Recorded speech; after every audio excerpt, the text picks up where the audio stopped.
민수기 6장 22절에서 27절 말씀입니다.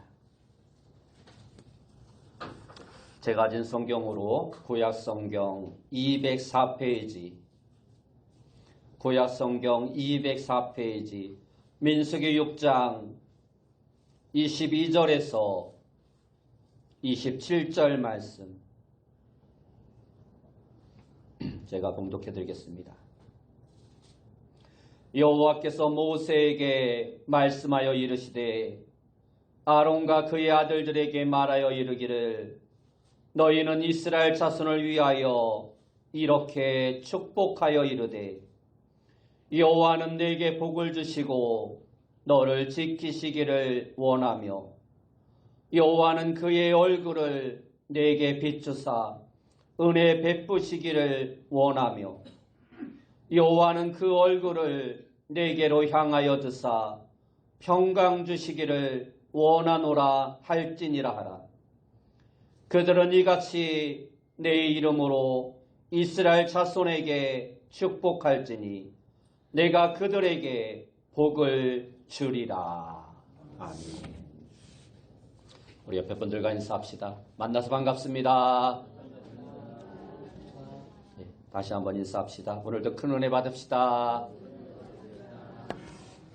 오늘 우리가 읽은 말씀을 통해서 축복하며 삽시다. 축복하며 삽시다 라는 제목으로 함께 은혜의 말씀을 나누길 원합니다. 오늘 우리가 살아가는 세상은 각종 범죄들이 하루에도 수없이 일어나고 있습니다. 그 중에는 각종 사기 사건들이 많고 오늘날 이러한 사기 사건들의 대부분을 차지하고 있는 것이 바로 스마트폰을 이용한 피싱 범죄라는 것입니다. 요즘은 스마트폰을 이용한 이 피싱 범죄가 너무나도 발전하고 정교하여 잘못 앱을 설치하면 내 핸드폰에 있는 모든 정보가 상대방에게 넘어간다고 합니다. 그래서 혹시나 하고 경찰서에 전화를 하면 내가 거는 전화를 상대방이 피싱 업자들이 땡겨서 받아서 자기가 경찰인 것처럼 말을 한다는 것입니다. 심지어는 내 위치 정보까지 파악해서 내가 지금 어디에 있는지까지 다 안다라는 것입니다. 여러분도 나는 절대 안 속는다라고 자신하지 말고 혹시 누가 설령 아들이 돈을 보내라고 전화를 한다 할지라도 반드시 2번, 3번 확인하고 또 확인하시기 바랍니다. 이러한 사기범들이 있는가 하면 또 한쪽에서는 일평생 힘들게 모은 돈을 어려운 학생들을 위해 기부하거나 아무도 모르게 많은 금액을 어려운 곳에 기부하는 분들도 세상에는 많이 있습니다. 사실 오늘 살아가는 우리는 문화적으로, 사회적으로, 그리고 경제적으로도 참으로 많은 복을 받아 누리며 살아가고 있습니다. 그런데 그렇게 많은 복을 받아 누리며 살면서도 우리는 남에게 복을 빌어주는 것에 있어서는 너무도 인색합니다. 적어도 우리 하나님을 믿는 성도들은 자기보다 남에게 축복을 잘 하는 자가 되어야 합니다.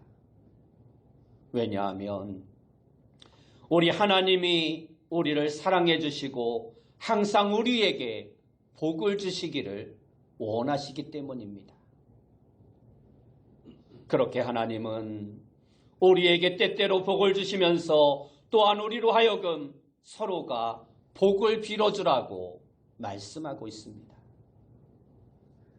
사실 우리는 하나님의 자녀로서 엄청난 축복권을 가지고 있으면서도 그것을 제대로 활용하지 못하고 살아갈 때가 너무나 많습니다. 우리가 무슨 능력이 있어서 누군가에게 복을 줄 수 있는 것은 아닙니다. 그러나 우리는 복의 근원이 되시는 하나님을 믿는 자들입니다. 그러므로 우리가 믿는 그 하나님의 이름으로 우리는 얼마든지 복을 빌어줄 수 있는 것입니다. 하나님도 그것을 우리에게 말씀해 주시고 있습니다. 그런데 우리는 대부분 내가 복을 받기에만 급급합니다. 그래서 누군가를 위해 복을 빌어줄 여유가 없는 것입니다. 이것이 오늘 우리 그리스도인들의 문제 가운데 하나인 것입니다. 일반적으로 예배의 마지막 순서에는 축도가 있습니다. 축도는 복을 빌어주는 기도입니다. 오늘 읽은 본문 말씀은 이러한 축도의 내용으로서 하나님이 친히 모세에게 명령하신 내용입니다. 그리고 그 내용은 아론을 비롯한 제사장들은 백성들에게 복을 빌어주라는 말씀입니다. 다시 말해서 축복을 해주라는 말씀인 것입니다. 그러면서 구체적으로 그 축복의 내용까지 가르쳐 주셨습니다. 이 축복은 아론과 그의 아들들, 즉 제사장이 백성들에게 축복한 내용으로 이것이 오늘날에도 축도의 내용이 되어야 합니다. 그리고 이 말씀과 함께 오늘날 많은 목사님들이 사용하는 축도의 내용은 신약 성경의 고린도후서 13장 13절에 나오는 말씀, 주 예수 그리스도의 은혜와 하나님의 사랑과 성령의 교통하심이 너희 무리와 함께 있을지어다 라는 이 말씀에 다른 수식어를 첨가하여 선포하며 축도하고 있습니다. 사실 오늘 민수기의 축복의 내용이나 고린도후서의 축복의 내용이 다른 것이 아니기에 어떠한 말씀으로 하든 크게 상관은 없습니다. 그런데 오늘 읽은 민수기를 통해서 주신 말씀의 내용을 보면 하나님께서는 제사장들에게 이렇게 축복하라고 말씀하시면서 백성들에게 빌어야 할 복을 세 가지로 말씀해 주고 있습니다. 오늘 이 세 가지 내용을 우리가 함께 살펴보고자 합니다. 첫째로 하나님의 돌보심을 받는 복을 축복하라고 말씀하고 있습니다. 본문 24절 말씀에 보면 여호와는 내게 복을 주시고 너를 지키시기를 원하며 라고 말씀하고 있습니다.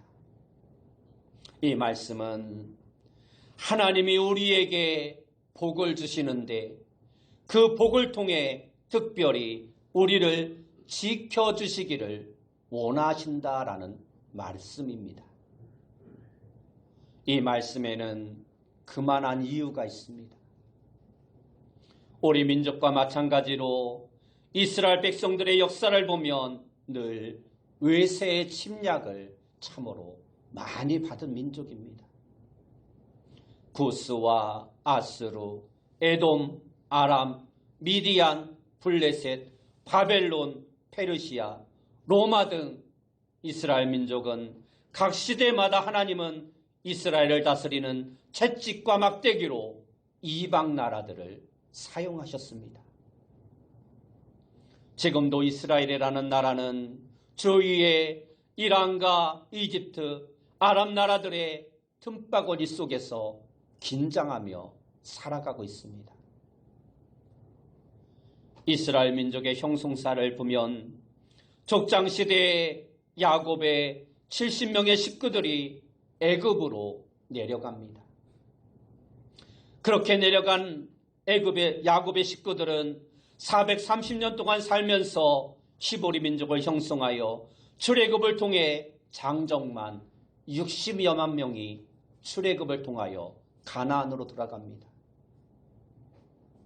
그렇게 이스라엘 민족은 가나안에 정착하여 살면서 하나님의 말씀을 거역하며 하나님의 뜻에 순종하지 않음으로 인해 많은 우여곡절을 겪어야 했고 결국 바벨론에 70년 동안 포로 생활까지 하게 됩니다.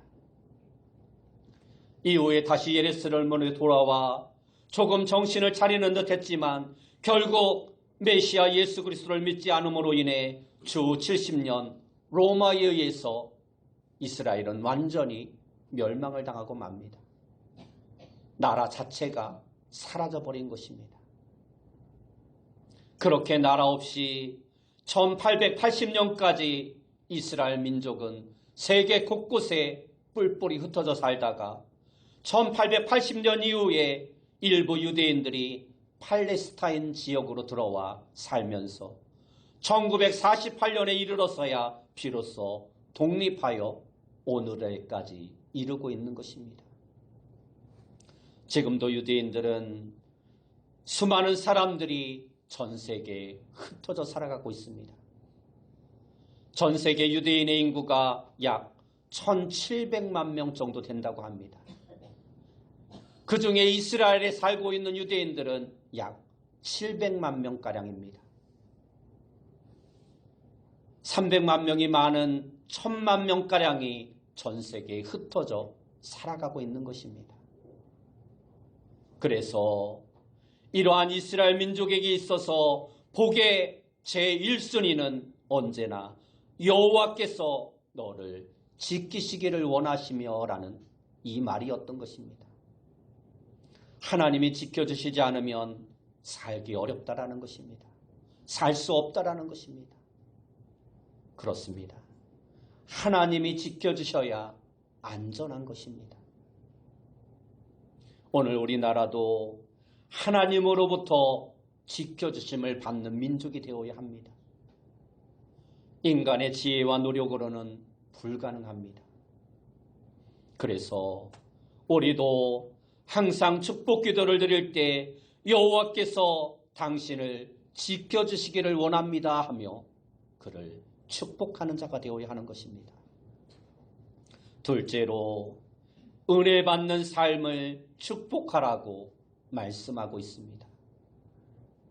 본문 25절 말씀에 오면 여호와는 그의 얼굴을 내게 비추사 은혜 베푸시기를 원하며 라고 말씀하고 있습니다. 그렇습니다. 우리는 하나님의 은혜 없이는 잠깐도 살아갈 수 없는 존재입니다. 항상 하나님의 은혜 속에서 살아가는 자가 되어야 합니다. 그리고 또한 그렇게 되기를 서로를 위해 축복해야 합니다. 세상이 아무리 힘들고 어렵더라도 하나님의 은혜 안에 들어오면 모든 것이 다 해결됩니다. 모든 것이 다 형통으로 바뀌어지게 됩니다. 그러므로 하나님이 베푸시는 은혜를 위해서 축복하는 자가 되어야 합니다. 가만히 한번 생각해 보시기 바랍니다. 아무리 힘들고 어려운 고난이 있을지라도 하나님이 함께 하신다면 그 고난은 반드시 은혜로 마무리되어 돌아온다는 것입니다. 예를 들어 보겠습니다. 아브라함이 본토 친척 아비집을 떠나는 것이 복된 일입니까? 아닙니까? 지금도 고향이나 고국을 떠나는 것, 부모와 형제를 멀리 떠나는 것, 이러한 것들은 그렇게 좋은 일이 아닙니다. 그런데도 아브라함이 본토 친척 아비집을 떠난 것이 아브라함에게는 복이 되어 돌아왔습니다. 하나님의 은혜가 함께하였기 때문입니다. 요셉이 형들에 의해 애굽으로 내려가는 상인들에게 팔린 것도 복입니까? 고난입니까? 누가 봐도 노예로 팔려가는 것을 보고 복이라 말하지 않을 것입니다. 그런데 그것 또한 요셉에게 있어서는 하나님의 은혜였습니다. 그래서 결국 그 요셉이 애굽의 총리가 되고 그의 가족들을 기근에서 건져내어 유대 민족을 형성하게 되었던 것입니다. 기생 라합의 팔자도 축복보다는 저주에 가까운 삶이었습니다. 그러나 그 속에 하나님의 은혜가 임하니 예수님의 족보에까지 오를 수 있게 되었던 것입니다. 베드로도 마찬가지입니다. 시골 촌동네의 어부로 성장한 것이 어찌 보면 그에게 원망과 불평거리가 될 수 있습니다. 그러나 그로 말미암아 베드로는 예수님의 제자가 될 수 있었던 것입니다.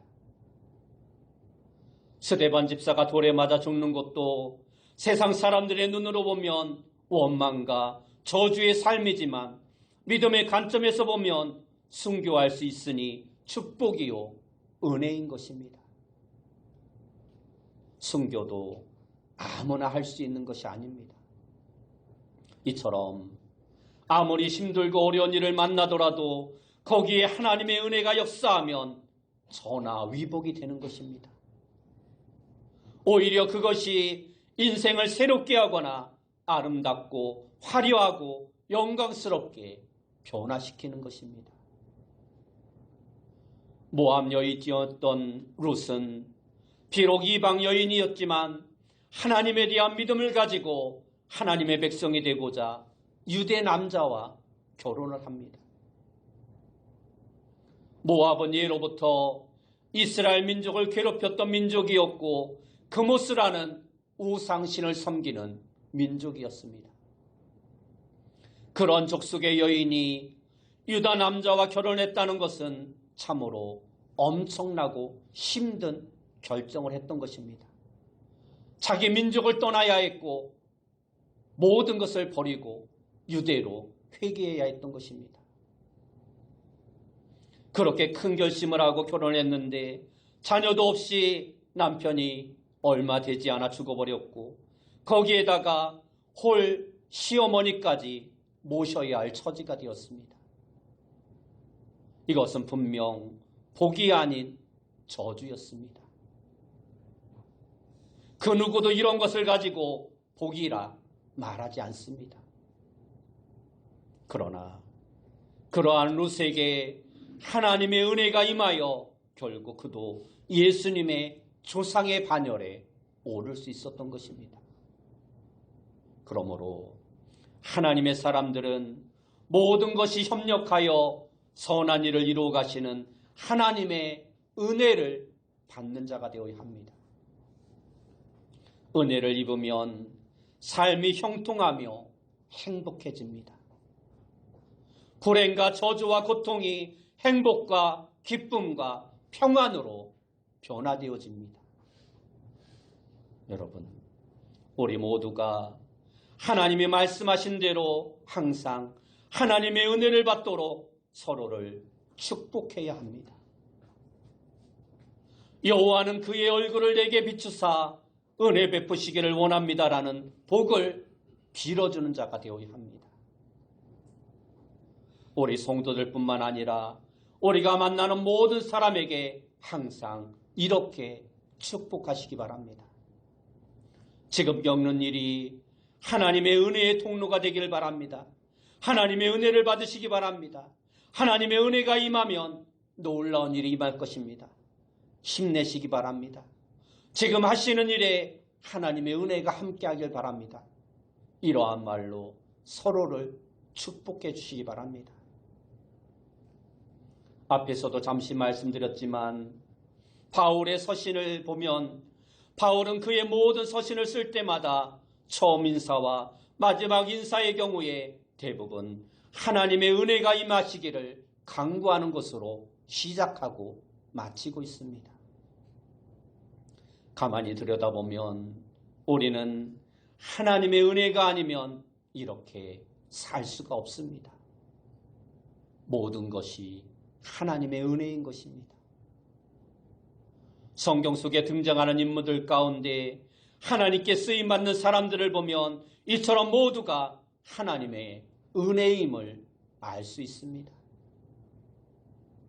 그들이 쓰임받을 만한 무슨 조건을 갖추어서 그렇게 하나님께 쓰임받은 사람은 아무도 없습니다. 모두가 단점과 약점이 있었지만 하나님께서 은혜로 그들을 사용해 주신 것입니다. 다윗 왕도 약점이 있었습니다. 솔로몬도 약점이 있었습니다. 엘리야도 엘리사도 약점이 있었습니다. 베드로도 야고보도 요한, 안드레, 마태 등 모든 제자들도 다 약점이 있었습니다. 그런데도 그들 모두가 그렇게 쓰임받았던 것은 하나님의 은혜였던 것입니다. 이처럼 하나님의 은혜가 아니면 안 됩니다. 내 힘으로 내가 열심히 해서 뭔가 이룬 것 같지만 가만히 살펴보면 모든 것이 하나님의 은혜였던 것을 우리는 고백하지 않을 수 없습니다. 시편 141편 5절 말씀에 오면 의인이 나를 칠지라도 은혜로 여기며 책망할지라도 머리에 기름같이 여겨서 내 머리가 이를 거절하지 아니할지라. 그들의 재난 중에도 내가 항상 기도하리로다 말씀하고 있습니다. 이 말씀은 다윗의 시입니다. 여기서 다윗은 의인이 나를 칠지라도 그것을 은혜로 여기겠다고 고백하고 있습니다. 얼마나 멋있는 고백입니까? 이러한 다윗처럼 여러분도 서로에게 전능하신 창조주 하나님의 은혜가 여러분들의 모든 삶에 충만하길 바랍니다라고 서로가 서로를 축복하는 귀한 성도님들이 되시기 바랍니다. 세 번째로 평강의 복을 빌라고 말씀하고 있습니다. 본문 26절 말씀에 보면 여호와는 그 얼굴을 내게로 향하여 드사 평강 주시기를 원하노라 할지니라 하고 말씀하고 있습니다. 이스라엘의 인사는 샬롬이라는 말을 합니다. 여기서 샬롬이라는 말은 평화, 평강이라는 의미입니다. 이스라엘에 있는 팔레스타인 지역은 평안할 날이 별로 없습니다. 그래서 그들에게는 항상 평안이 필요했습니다. 그들뿐만 아니라 사실 모든 사람에게 있어서 마음의 평안이 가장 중요합니다. 사실 아무리 전쟁이 발생하여 포탄이 퍼붓고 있어도 마음의 평안이 찾아오면 아무 문제가 되지 않습니다. 하지만 아무리 의식주 고민이 없이 잘 살아도 마음의 평안이 없으면 불행한 것입니다. 그것은 복이 아닌 것입니다. 아무리 많은 것을 누리고 아무리 많은 것을 가지고 있어도 마음이 불안하면 그것은 복이 아닌 저주인 것입니다. 최근 들어 우울증 환자들과 정신병 질환 환자들이 급격하게 늘어나고 있는 이유도 이러한 마음의 평안이 사람들에게서 사라져가고 있기 때문입니다. 그러므로 우리는 누구를 만나든지 평강을 비는 자가 되어야 합니다. 하나님이 여러분에게 평강 주시기를 원합니다라고 축복하는 자가 되어야 합니다. 미국의 커싱 목사님은 19세기에 가장 영향력 있는 설교자 중에 한 사람이었습니다. 유명한 부흥사였습니다. 그런데 어느 날 갑자기 성대 이상이 생겨서 더 이상 말을 할 수 없게 된 것입니다. 아무 말도 나오지 않는 것입니다. 목사가 말을 할 수 없으니 어떻게 됩니까? 할 수 없이 목회를 그만두고 강단을 떠날 수밖에 없었습니다. 그러나 커싱 목사님은 그러한 가운데도 하나님의 뜻이 무엇인가 기도하였습니다. 하나님께서 자신의 목소리를 거두어가셨지만 분명 여기에는 하나님의 또 다른 뜻이 있을 것이라 믿고 기도하였습니다. 그러던 어느 날 응답이 왔습니다. 설교 대신 찬송시를 써보라는 감동이었습니다. 지금까지 한 번도 시를 써본 적이 없었지만 목사님은 하나님의 말씀이라 생각하고 펜을 듭니다. 그러자 하나님께서 그 목사님에게 탁월한 영감과 시적인 재능을 허락해 주십니다. 그때부터 목사님은 주옥 같은 찬송시를 써내려갔는데 목사님이 남긴 찬송시가 약 300여 편가량 되는데 오늘 우리가 부르고 있는 찬송가에도 이 커신 목사님이 작곡한 곡이 많이 들어있습니다. 그 중에 하나가 바로 찬송가 419장 내용입니다. 주 날개 및 내가 편안히 쉬네. 밤 깊고 비바람 불어쳐도 아버지께서 날 지켜주시니 거기서 평안히 쉬리로다. 주 날개 및 평안하다. 그 사랑 끊을 자니요. 주 날개 및 내 쉬는 영혼 영원히 거기서 살리. 주 날개 및 나의 피난처 되니 거기서 쉬기를 원하노라. 세상이 나를 위로치 못하나 거기서 평화를 누리리라. 이처럼 우리는 항상 주 안에서 평안을 누리며 평안을 비는 자가 되어야 합니다. 삶이 부요치 않고 힘들고 어렵더라도 마음의 평강이 찾아오는 것이 행복인 것입니다. 어느 화가가 예수님의 형상을 그리기 위해 이곳저곳을 찾아다녔습니다. 한 교회에서 은혜가 충만한 청년이 열심으로 하나님을 찬양하는 모습을 보았습니다. 그의 모습을 그렸는데 바로 예수님의 모습이었습니다. 그로부터 몇 년이 지나 화가는 반대로 악마의 모습, 사단의 모습을 그려보고 싶어서 이곳저곳을 돌아다니기 시작했습니다. 어느 한 젊은이가 골목길에서 소망을 잃고 절망 가운데 술에 만취가 되어 비틀거리며 걸어오는 모습을 보았습니다. 화가는 그 젊은이에게 다가가 당신의 얼굴을 그리고 싶다고 말을 하였습니다. 그러자 그 청년이 화가를 보고는 이렇게 말하는 것이었습니다.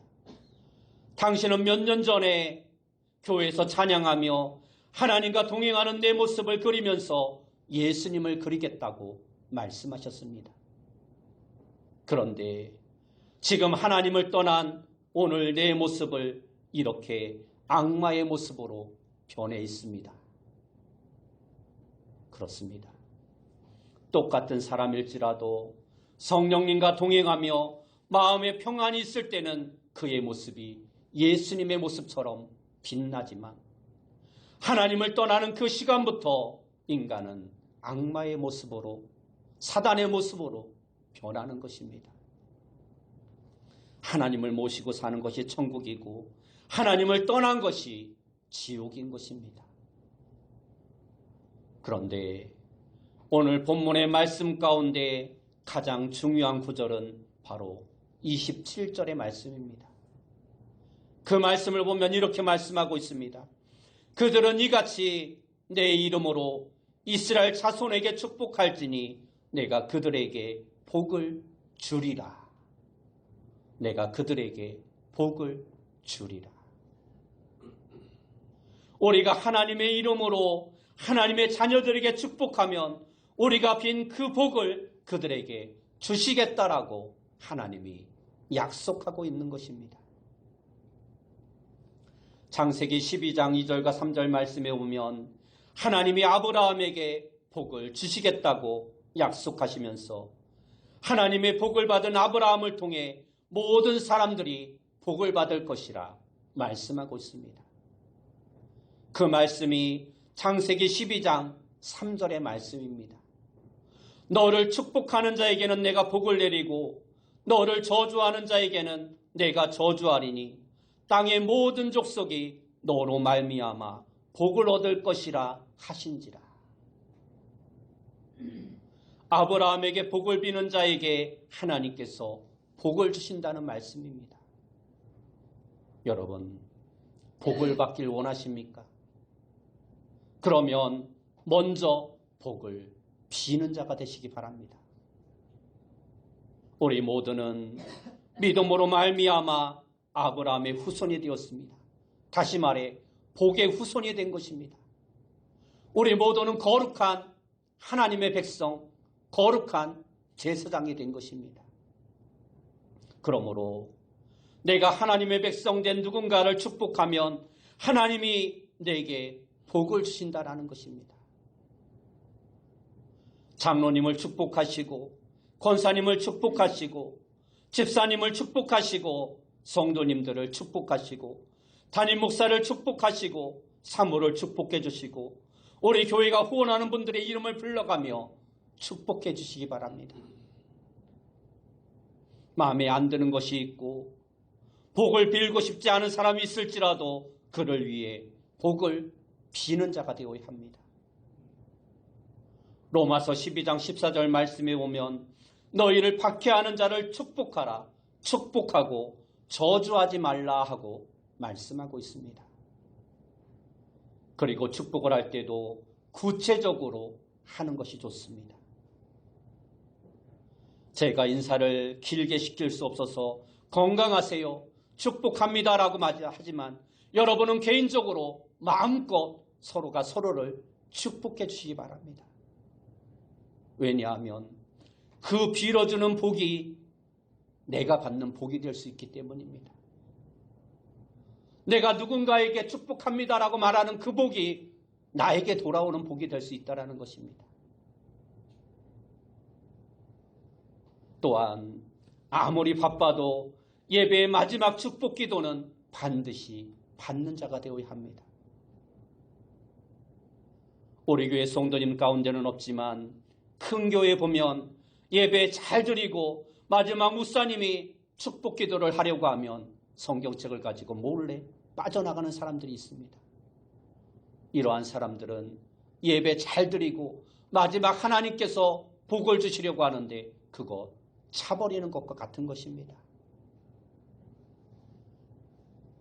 마지막 축복 기도가 우리에게 임하기까지 하나님 앞에 온전한 예배를 드려야 하는 것입니다. 여러분 모두가 오늘 말씀처럼 축복하는 삶을 통해 하나님이 주시는 더 풍성한 복을 받아 누리는 복된 성도님들이 다시 되시길 예수님의 이름으로 축원합니다. 기도하겠습니다. 사랑하는 주님 감사합니다. 우리 모두가 서로가 서로를 축복하며 하나님이 우리에게 주시는 복을 세상 가운데 풍성히 누리며 살아가는 자 되어줄 수 있도록 인도하여 주옵소서. 예수님의 이름으로 기도드리옵나이다.